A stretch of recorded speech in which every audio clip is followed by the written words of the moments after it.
Welcome to Horsefly Chronicles Radio with Julia and Philip Siracusa. Sponsored by Carnation.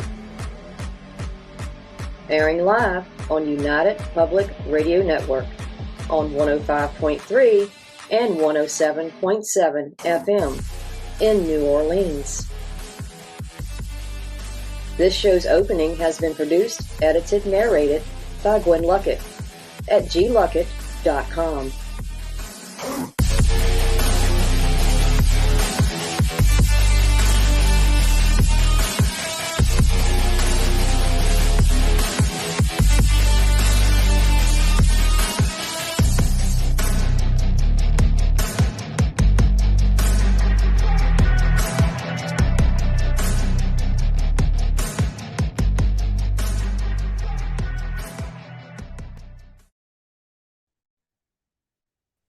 Hello, everyone, and welcome to Monday night segment of Horsefly Chronicles Radio with myself, Julia Siracusa, and Phil Siracusa. We are broadcasting live from the United Paranormal Radio Network on 105.3 FM and 107.7 FM from New Orleans. We are also live on Roku, so you can watch us live from your TV. We're fully sponsored by Carnation, so we want to thank them for their sponsorship. We love them. You'll have to do a few things in order to participate in chat.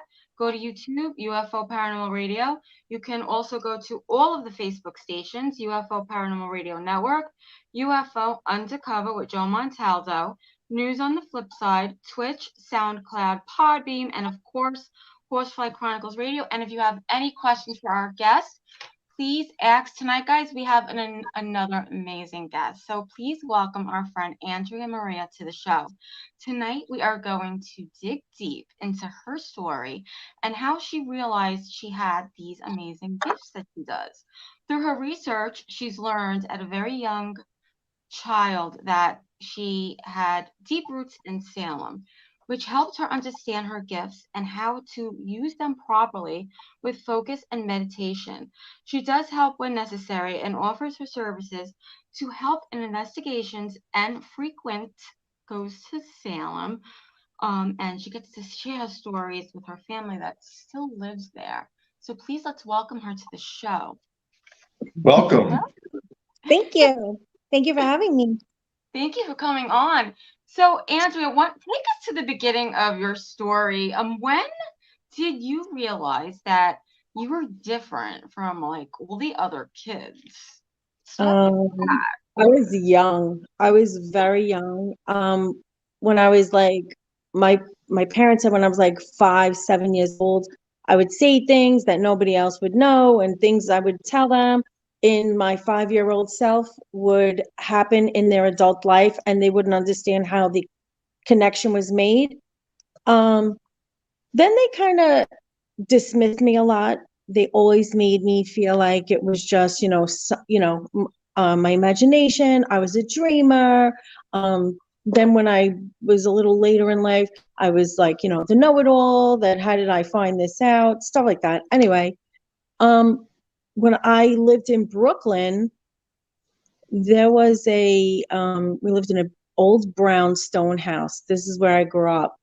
And it was possessed by an entity who I come to know him as Mr. Peabody from a young age. He would get me into trouble. I would get blamed for things. Things would happen throughout the days, nights with people, and it was always, like put on me. Mm-hmm. Then one night my mom encountered Mr. Peabody. I always called him Mr. Peabody. Nobody knew who, or I didn't even know why. I always spoke of him as Mr. Peabody. Come to find out later in life that my Boston, Salem roots are from Peabody, Salem, spelt Peabody. That's how it's spelt. Wow. Before I even knew, I knew, and that's who I was speaking apparently to with this entity, or through with this entity. So yeah, my parents, there was fires caused. There was a door in the basement nobody could open that only I was able to open. It was like, So you were the only one that was able to open the door. I literally could go over, unlock the door, and open it. And then once I shut it, it was like it was cemented shut. Nobody else could go. Yeah, it was crazy, crazy, crazy. We had people come there and like reframe it, and it didn't work. It was crazy. Now, what do you think, in your opinion, was there in that house? Like, what type of entity? Did you do research on the property? Yeah. Yeah, there was an old like an Indian burial type place, and I believe that these entities were being channeled through this Mr. Peabody, as I called it. Now I know it wasn't, obviously it was these crazy entities, but I think that they just didn't want anybody, like my dad was doing construction in the basement, and that's where he would stay, and they didn't want it like touched. So like if I went down there with my friends and stuff, it was like okay, but like when there was workers down there was like electrical shortages and fires and like floods and crazy things that shouldn't have happened, you know, during this, you know, time frame of whatever was going on. You know, So that's how it started. So much stuff with the Indian burial grounds. They do not like what, Phil? Construction. Any type of 100%. construction and moving, you know, they still feel like it's their land and their property. Well, in Salem, you know that most of the houses, you cannot change the footing. That's what they call it, the footing. Right. You're not allowed in Salem. That's right. It's a law. It's a law. Yeah, there's a law.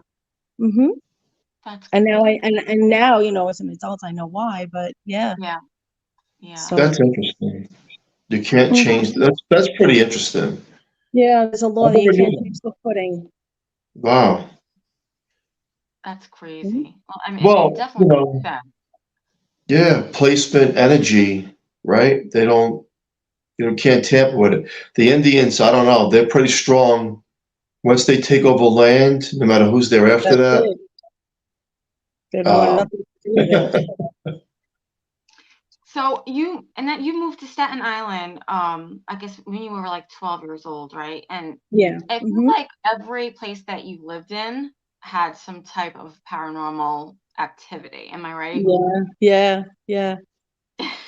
So when I was 12, my mom had an encounter with this Peabody entity, I should say. There was a whole commotion in my house that my mom was like freaked out, flipped out, almost ran out of the house. So my dad put the house on the market the next day and we moved to Staten Island. That was it. It was a case closed, done deal. And they wanted nothing to do with that house anymore. So we moved to Staten Island.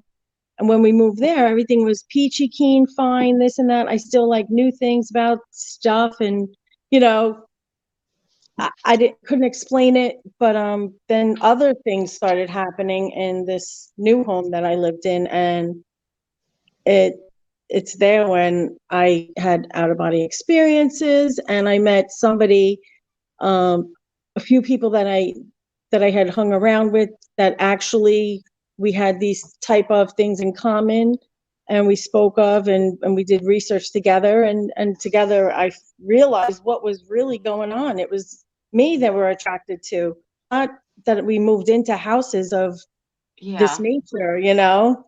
Do you think the spirits from Brooklyn followed you, or it was a whole different thing?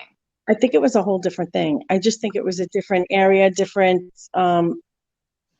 spirits, different entities, different, I don't know. But when we moved to Staten Island, I started having like these dreams, and then they would come true. Things were more vivid. Things were happening more frequently. I couldn't explain. I started saying like, I would say, watch the kids, and like my father would turn to say like, what kids? And people would jump out in front of the car and he had to jam on his brakes. Things like that happened to me all day long.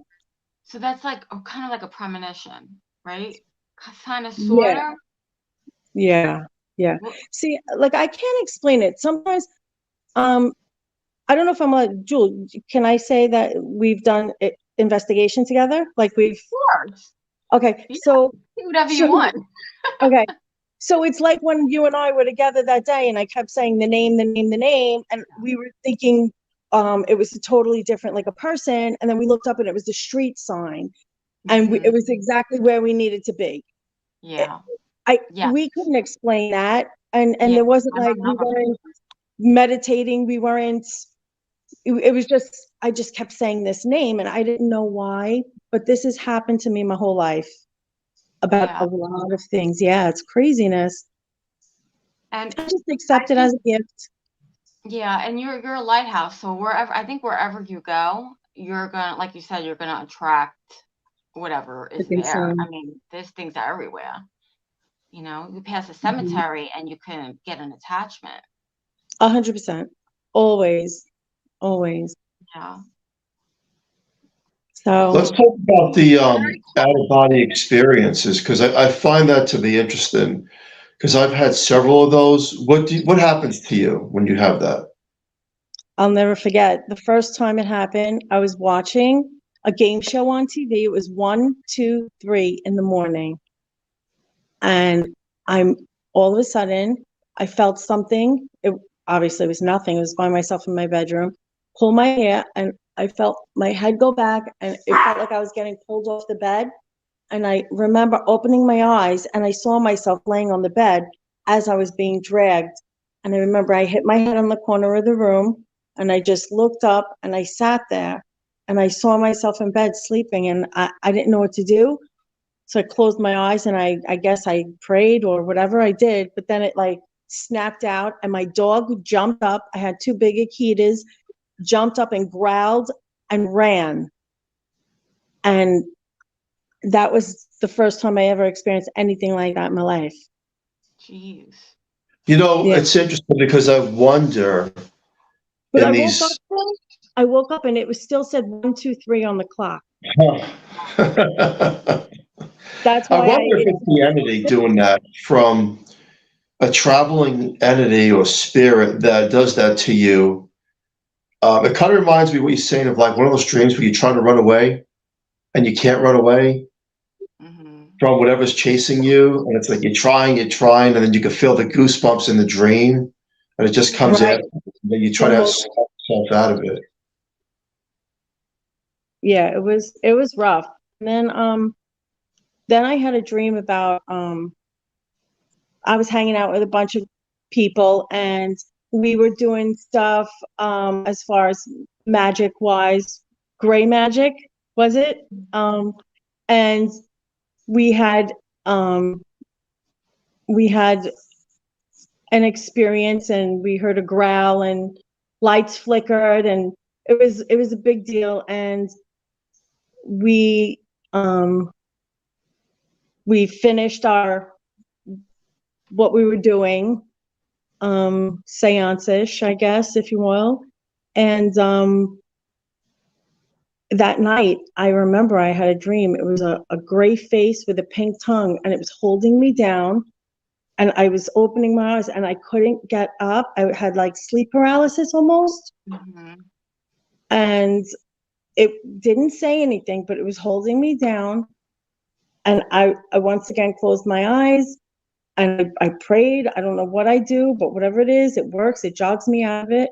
And I went to work the next day, and there was a woman interviewing. I'll never forget. I worked in the mall, and a woman came in for a job interview, and she says, "Well, I'm a medium." I go, "Oh, my boss, whatever. She'll be out in a minute." She goes, "I'm a medium," and she goes, "That gray face with the pink tongue? That was a warning, telling you not to mess with that type of magic." And then I went and got my boss and I said, "The interview's outside waiting for you." She goes, "I don't have an interview today." Creepy. But the other girl that was at the register, I was like, "Did you see I was talking to a girl, right?" She said, "Yeah." So I wasn't like out of my mind. Someone else saw this person, but then that person disappeared. That is crazy. Yeah. Yeah. It was like a warning. That's so weird. my whole life, I can't explain all the stuff. I A lot of mean, things. and your daughter too. Your daughter also has gifts. What type of gifts does she have? Is it the same things? Do you guys see the same things? I get more feelings. My daughter can actually see people, speak to Okay. people beyond. She's been told by many psychics, by many people, that she's born without a veil. I believe it. She senses and feels things before they happen. I'll tell you what, I'm going to brief this story, but it's a whole long thing. I have a friend whose fiance was terminally ill, ended up going and marrying someone else for money, green card. I don't condone it, but long story short, this is not my point. My point is this gentleman ended up passing away in this midst of everything. This woman was heartbroken. My daughter, this woman came to my mom's house. She's a neighbor's child of, one of my mom's neighbors, came to the house, and my daughter said, I'll call him Joe. Joe's here. And the woman looked, and my daughter started telling her things verbatim, told her where paperwork was, told her dates, times, told her where Facebook messages and pictures were that for evidence. Everything. To a nutshell. To every single thing. Names, dates, password to get an email address. Her password that she had forgotten from an old email address. My daughter told her. So many things. Amazing. That is She crazy. blew me away. I was like, what? And how old is she? She just turned 17. Wow. Yeah. Yep. She just turned 17. Feels like I wish I had someone to tell me my password. Well, you know what I was actually thinking? You know what I'm going to say. I wish I had someone to give me the lottery numbers. She couldn't do that. You can't use it for your own personal gain. Come on, it's a gift. It's terrible how that works, right? I know, right? Imagine. Wouldn't that be nice? Oh my goodness. I mean, Yes. But Andrea, so, you talked about Salem. Have you ever done Ancestry.com to find out, like, the roots?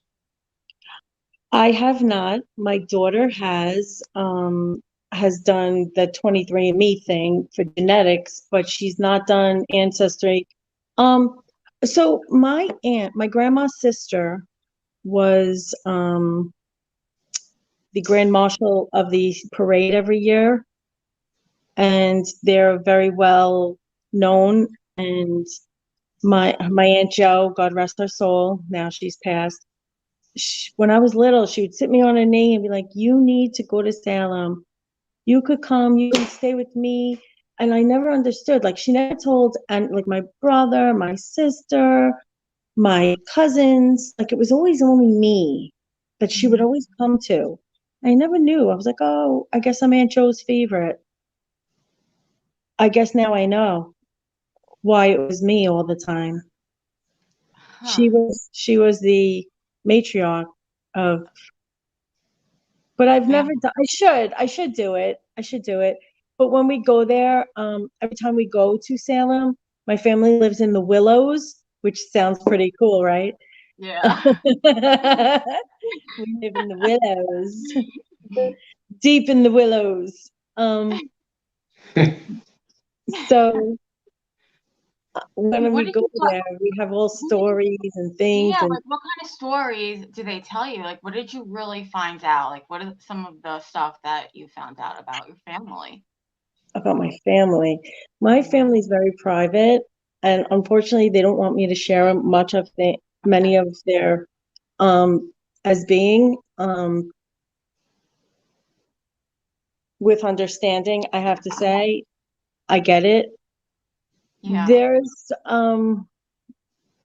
a lot of history. I can't really get into it. I'm sorry. We could basically use our imaginations. Yeah, there's this we're all from a very strong bloodline. Yeah. I wish I can. Yeah. I'm trying to say without saying. I totally get it. I totally get it. And they're probably all listening too. But I would say, yeah, and I would, with utmost respect for them, I wouldn't. Of course. But my family does have a deep rooted connect. They're very highly respected in the Salem community. Very. My cousins, I have 3 guy cousins that are very in tune as well. Mm-hmm. And a girl cousin, but she's not into it as much, but she's there. Mm-hmm. And we've all got stories. Stories of love lost, love past, saving lives lost. Generations of Stories. Yeah, I just you know. I mean, that generations of stories. I mean, I get it. Like, I walk down the streets of Salem and it's like you breathe differently. It's just a feel. It's a different feeling, different energy. Yeah, right? everybody goes to Salem, then, like, for the Halloween thing and this and that, but like we go for like stories and there's a sailor. There's I think I may have mentioned this to you once before. There was a sailor that killed one of my grandmother's sister's neighbors, daughters, who's my cousin Angela's one of her friends. Yeah. The sailor came and he killed her and dumped her body right by her house. Terrible. And there's a whole monument for her and the people's houses, and there's a whole story behind that from generations past, things and like scorned people, and you can't really get too much into that type of deal when you we understand. There's a lot of privacy within and respect. So well, let me ask you this question. Can you pick up the energies of people, good or bad? Like, do you ever come across a person, anyone in a store, grocery store, and the energy is like horrible, that makes you sick? Every day. Yeah. Every day. I work with the public every day, and there's just people I won't even talk to. They come in. I work with the public every day, and there's people that come in 2-3 times a week, and I just won't speak with them. I won't engage is my thing. I choose not to engage with that person. Yeah. How do you get away? Like, how do you not? Like, what if you have to? Like, what do you do? Bare minimum. Yeah. I won't engage in any type of conversation. No, how are you? Because that opens doors. Mm-hmm. Yeah. Yeah. But so, of all the places that you've lived, which one was the worst for you? Well, not worst. I would say my childhood home, there were encounters of like stuff flying, like around the house, drawers, cabinets staying open. Until today, sometimes you'll walk in my house and I'll have cabinet doors open, and my daughter will go, "Mom, why do you have them open?" I'm like, "Because they have to breathe." Don't ask me why I say that. They have to breathe. Because when I was little in the house in Brooklyn, the doors, they would like them open of the cabinets. So when I would shut them, they would get mad. So I, in my head as a little girl, used to say, "Leave the cabinet doors open so they can breathe." Mm-hmm. That's like weird things that I do. Like, my daughter's like, "Mom, you drive me nuts. You leave the cabinet doors open sometimes." Like, "Leave it. They gotta breathe." She's like, "Oh, okay, Mom." That's why our cabinet doors are always open, Phil. You know what it sounds like she has? I'm listening to this and I'm dissecting it, and it sounds like she has an attachment. If I had I was thinking that too. Yeah, it's kind of like you think things and something else is thinking along with you, so it happens. You foresee things, and yet it comes to a realism, whether it's a few minutes later, an hour later, a day later, or so on. And to me, now she's talking about her childhood and a couple of things that happened over there, and it's kind of like an attachment. And then I'm also thinking Salem, and I could almost feel it with every vibration in me that her roots of her soul go back to Salem.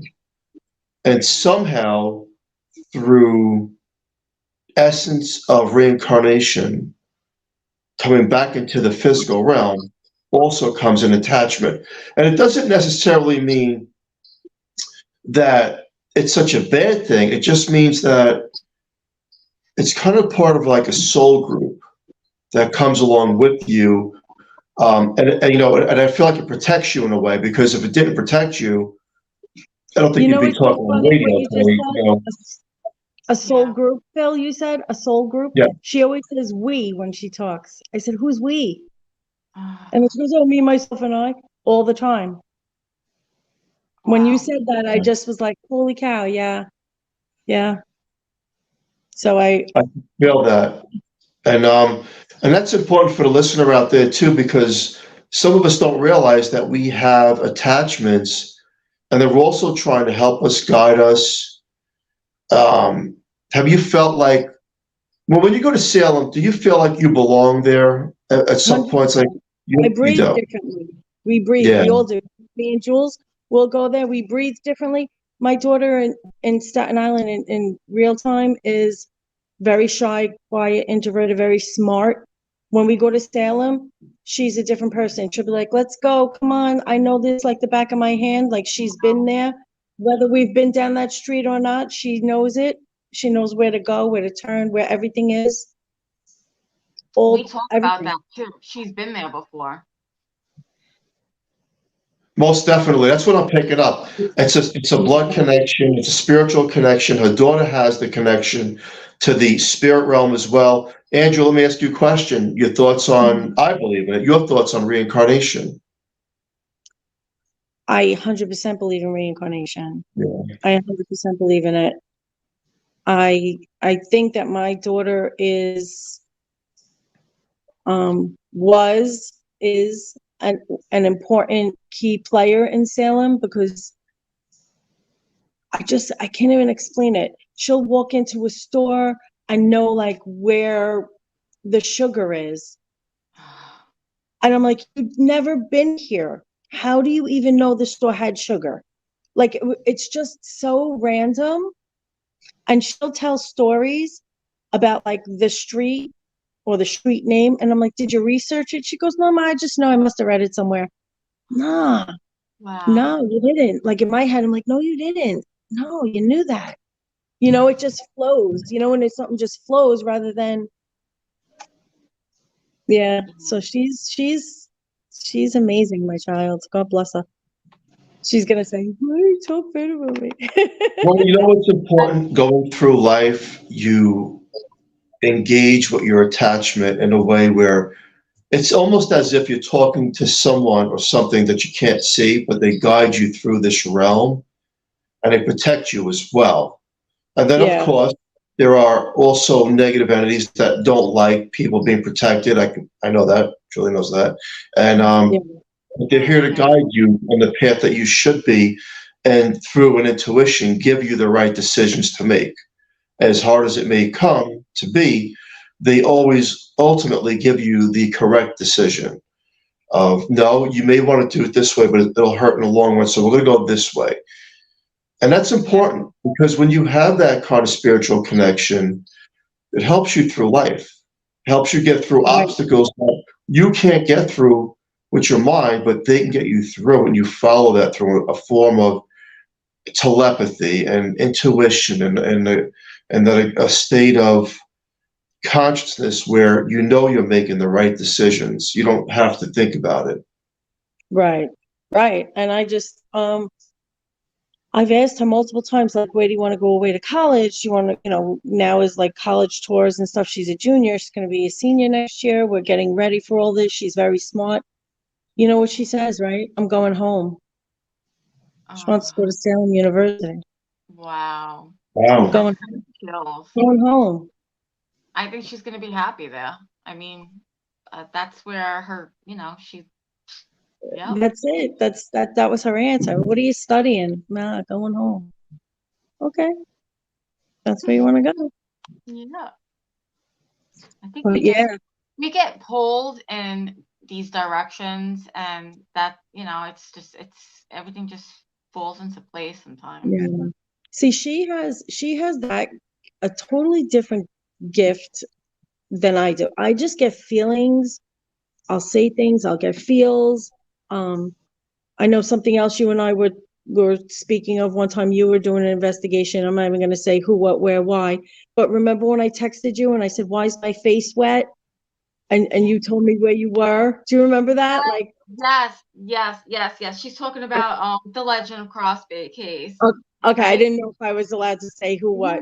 But, yeah. Yes. And you happened to be right there, and I was like, "There's like tires. I'm getting hit with water. I smell rubber." Yes. Oh my God. And you were like, "Wait a minute." I completely forgot about that. Yeah, you and Hogle were like, "What?" That was like one of the hardest things that I ever had to do in my entire life. I was texting everyone to whoever I thought could help in any way the entire time. And then the doors from my old haunted apartment, those were a key player in there. Yes. Like I said, I see the doors with the chains and the thing, and I brought you there, and you were like, "Wait a minute, this is that air, whatever." And I was like, "Yep, this is where I used to live." You were like, "What?" It's like, "Yep, this is where I used to live." And it was the same doors that were elsewhere in another thing as well. Yes. But they all tied in, and I don't know why, but like certain things I just say and do, and then they work into, like I can't just say, "Oh, I look at you and I see this," because I'm not a medium nor am I psychic, but I get the feelings of certain things, or if like somebody needs or wants something, like I'll just go, and if somebody's like in my head, I'll walk past somebody. If I feel like somebody needs something, I'll like give that to them, and they'll be like, "Oh my God," like I've had people cry and be like, I needed this, and you just handed it to me. We hate using labels for ourselves. I mean, I hate it. I honestly hate it. Right. I mean, I say empath, but Phil, in your opinion, what would you say that her gifts are? Oh, I believe she has abilities to the other side, to that spirit realm, just by the words she's saying. Some of the stuff it comes second nature with people. You can feel that vibration that when they speak and where they've been, so. Phil, do you recall one time 100 years ago, you and I were at your mom's house, and I saw somebody walk past the doorway, and at the time you and I didn't speak of any type of gifts or anything. Like we were just friends from high school, whatever. And when that person passed by the door and walked back and forth, it was like they were guarding the doorway. And I go, "Who is that?" And I'll never forget your face. You go, "You saw that? Like, how did you see that?" Oh my goodness. Yeah. Wow. Yeah. Do you remember what it was? Do you remember? It was a man. Well, I don't remember. I remember, but I don't, because it's 100 years ago. But yeah, that home that my parents bought on Richmond Road, I used to hear somebody coming up and down the stairs. I used to bribe my friends, "Please stay over. I'll give you a few dollars. Stay over. I'll buy you food." I don't know what it was, but that house was built on top of something. I don't know. And I know that there was an encounter there when you were there, Andrea, back in the year of, I don't know, 1918. Yeah, I mean, it's kind of 1990. like the shadows of that house. And it's funny that you say that because my brother Dominic, he's there now, and he says to me every once in a while, "There's someone else in this house besides me and Dad," and I don't that's been going on for a while. Yeah. Yeah, that was like one of the first times, like I remember, like I guess he was used to hearing it or whatever. I didn't know who was I? I was just a friend at the house. And like I saw the person walking past and he's like, like, you saw that? Like what'd you see? And he's like, oh, it's probably one of my sister's friends. I'll never forget it. You blamed it on your sister's friend. It's probably one of her friends. And I'm like, nah, I looked at him. I was like, nah, that wasn't your sister's friend. That was like somebody. And you were just like, yeah. You downplayed it because at the time, like I said, Yeah. we didn't speak of anything. We didn't, we were just friends, it was like, whatever. But after a while, then I was like, I saw that guy by his house. I know, I'll never forget the face. I'll never forget. He's wearing he kind of looked like a warrior, like a soldier, like he was walking like back and forth, and he had a gun. He had the thing, had like a leather thing with a rope. Wow. I'll never forget it. I knew exactly who that was. He had like a mullet haircut down. I know who he was. You know who he was? I knew if I know the face, I'll never forget it. I don't know who he was. Right. Yeah, you know what I'm thinking of, Julie? Sound like- I'm actually getting more chills just speaking to her about this. You know what I'm thinking of? John Rose. Yeah. Phil, so I was just going to bring this up. This is crazy. Okay. Yes. So, John, yeah. Yes. Do we know him? Do you know him? Yeah. Well, yeah, John Rose. Yeah. Yeah, I dug up his grave. Okay, well, I mean, look, it's back in the day. I did something stupid with a couple of people, and my father bought a property upstate New York, up in Nowhere's Land. When you buy property upstate back in the day, a cemetery just happens to come with the property from the early 1900s, 1800s. And that particular person that you're describing is enlightening me that that's some of the things that we've been dealing with throughout the year. So that's fascinating. Hey, you need to join our paranormal team, Andrea, because you have a third eye. I just do this for my friends and for people in need. I don't practice. I don't know. I just. Yeah. But she has that third psychic eye. That's pretty wild. I'm blown away right now. I can't. And we never really spoke of that, Phil, because, like I said, it was high school days. Well, yeah, I mean, I'm trying to tell people that you dug up a grave, but back then you really didn't want to even talk about it. I know I didn't want to talk about that with my friends either. I mean, it's just Listen, a little bit later on, we did some investigations and stuff. We did silly we didn't know at the time what we were, but at the time we did a few. Do you remember when we did an investigation? We videoed it. We finally got to video it. We took it home, showed your mom, and it was blank. The tombs. Oh, are you talking about with Gloria and yeah, is that the cemetery on Richmond Road? Moravian? Yeah. No, it was not Moravian. Is it Moravian there? Yeah, maybe it is Moravian. That's where the Vanderbilts were buried. That's the Vanderbilts tomb. It's under that bridge.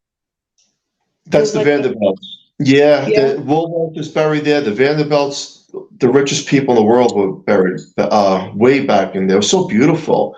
I don't remember, but I kind of remember. It's so vague. And what happened? Refresh my memory. When we did go there? We did. We got in, and there was above ground tombs. Do you remember any of that? That's right. Yeah, above ground. I just got the chill. We didn't touch them. We didn't, but we videoed. We were like, oh, we have this prime, video. We were so happy. We got back in the car. We had everything, all the, the videotape. We went back to his house, to Phil's house. And his mom was there, and she was like, "Oh, what do you got for me now, guys?" And we put the video, and it was just static, the whole thing. The whole wow. thing. We not one thing videoed. Oh man. You know what's interesting that she's bringing this up? What's very interesting is years ago, I would have consecutive dreams of me bringing people, friends to that particular cemetery in that spot where the Vanderbilts were and Woolworth, and it kept replaying through different dream scenarios. And I don't know why. It's kind of like the spirit saying, "You still looking for me? You still looking for me?" That type of thing. Like they bring me back through the dream state. Like, "You're back here. Are you still looking for me?" type of thing. But that's interesting that you said that. Yeah, that was that. I remember we did that. 40 years ago, whatever, 30 something years ago. It was, yeah.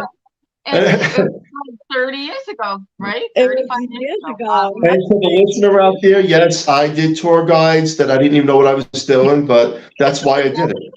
And yes, we're I old. did those tour guides to a cemetery to find the richest people in the world. And yes, I still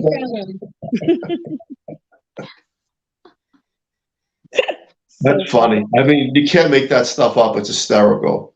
Yeah, yeah. Hey, listen, anytime you guys need help, I'm always here to offer my services for you guys. Anything, always. Thank you. I was going to ask you, do you actually like go out on investigations if you I do. I haven't in a while. A lot of things took backseat for the past year or so, but I have gone on investigations.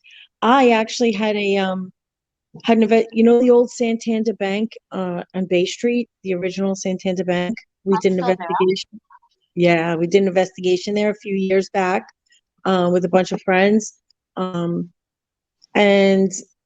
the 2 nights before, I had a dream about a man with a handlebar mustache with like an old school, those 3-piece old school with the vest, the fitted vest, and then like the chain with the clock, those little hand clocks, pocket watch in their little pocket, and and I smelled cloves. When they smoke those cloves cigarettes, I kept smelling it. I kept seeing this man. I woke up one night. He was standing over my bed. I couldn't for the life of me. I didn't know who he was. Long story short, we go to this investigation of this Santander Bank. He's the original owner of Santander Bank, and there was a picture of him. And guess what he was wearing? He was wearing the exact outfit that I mentioned to the paranormal team that I was with, because it was a legit paranormal team that did the investigation. I was just invited as a guest with them. And yeah, it was the guy, and there was a picture of him standing outside the bank, and he was wearing that tan suit, and he had the pocket watch, and he was smoking a clove cigarette. And you actually saw him? He was standing over my bed when I woke up one night, because I smelled the clove, and I woke up out of a sound sleep. Wow.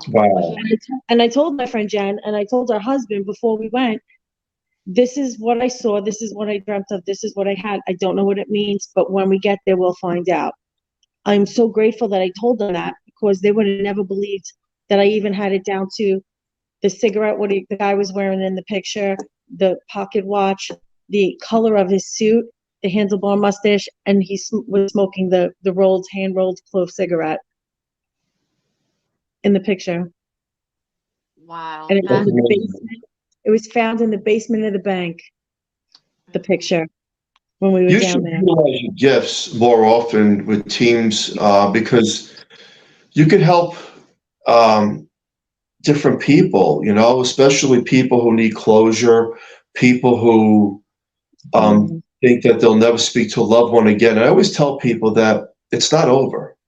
It's not over when we cross. It's the physical part, yes. But the true essence of who we really are in the soul form, it's never over. Loved ones hear us, and just feel it, embrace it. And with investigations, we like the scary things, but also there's the good part of it where we can communicate with the other side in such a way that it's true, because you can validate, I know this person from when they were born, or in the Right. physical realm, and this is that person, and you can feel it, and especially when different songs come on the radio, and it reminds you of them at a particular time, and that's a spirit saying, "Hey, I'm here. I hear you." Yeah. Yeah. So you should realize your gifts more, I believe, right, Jewel? I believe so too. Yeah, definitely. I do. I mean, I try. I only do it for good. I don't do it for Of I don't course. know. I've never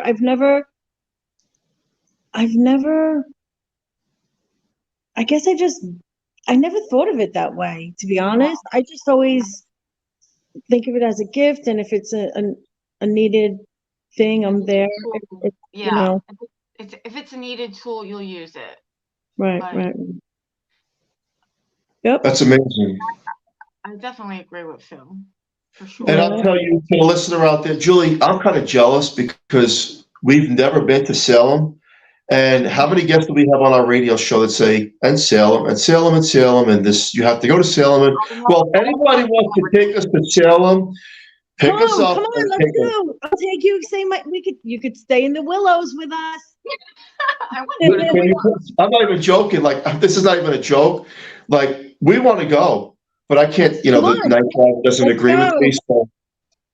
Let's go. I don't do those guided tours, though, I do regular. We definitely won't go to Salem. We don't do the hoopla. I'm so jealous. Well, I mean, this show it's gone by very fast. Like, I know that was quick. I thought it was gonna be. I was like, uh-oh.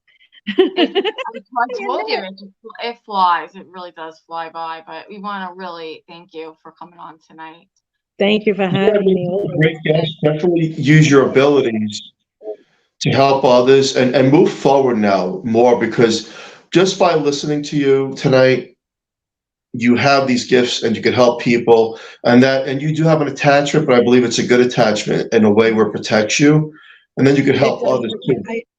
I've been told that many times that I'm very protected, but whomever it is that's protecting me has this like mega hold over it as far as protection wise. So many people have told me that in many years. Yeah.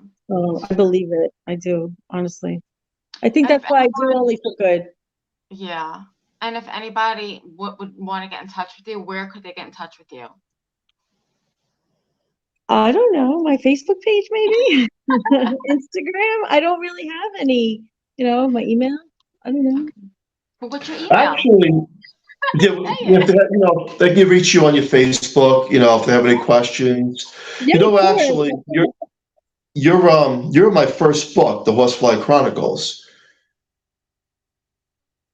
And I think one of the stories might have been something about that encounter of that person in my mom's home. I'm not sure, but I haven't read that book in a while. It was written years ago, but there is that possibility that it's in that book. Really? Yeah, this has been a great show. A lot of connections, a lot of spiritual activity, and we shall do it again. And we are definitely going to, Andrea, we're definitely going to hold that to you, that you're taking us to Salem. We'll pay for the gas. I thought you meant to help you out in investigations. I was like, sure, Salem, 100%. Come on, let's go. Let's go on an off time, not during the Halloween season, because when you go on an off time, it's always Salem. Yeah. When you go for Halloween, it's all commercial. Yeah. Yep. Well, this has been an awesome show. Thank you so much for coming on Horsefly Chronicles Radio. We appreciate it. Yes. Thank you, guys. So I have to say special thank you to Carnation for fully sponsoring the show from day one. We love them. Please join us next week on the United Public Radio Network on 105.3 and 107.7 FM from New Orleans. And also we're live on Roku.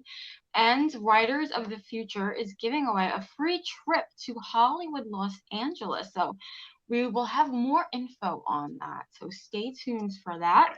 Also stay tuned for Trish Moe with a missing piece coming up next. And before we go really quick, the Family Cabin on Barnes & Nobles written by Christina Cressetti. You know, something that Andrea said is in this book. I didn't want to say it during the show, so I'm saying it after the show. The Family Cabin, The Life of Philip Syracuse, written by Christina Cressetti. There's a synchronicity of what she said, what's in that book. And yes, reincarnation is real. Get the book. I promise you, when you read that book and see the pictures that's in that book, you would be mesmerized and say, wow, where was I 100 years ago? Everyone, thank you so much. This has been great and fun. Thank you. And we will see everybody next week. Thank you. Salem, we're going to Salem. Come on, pick up. Bye-bye.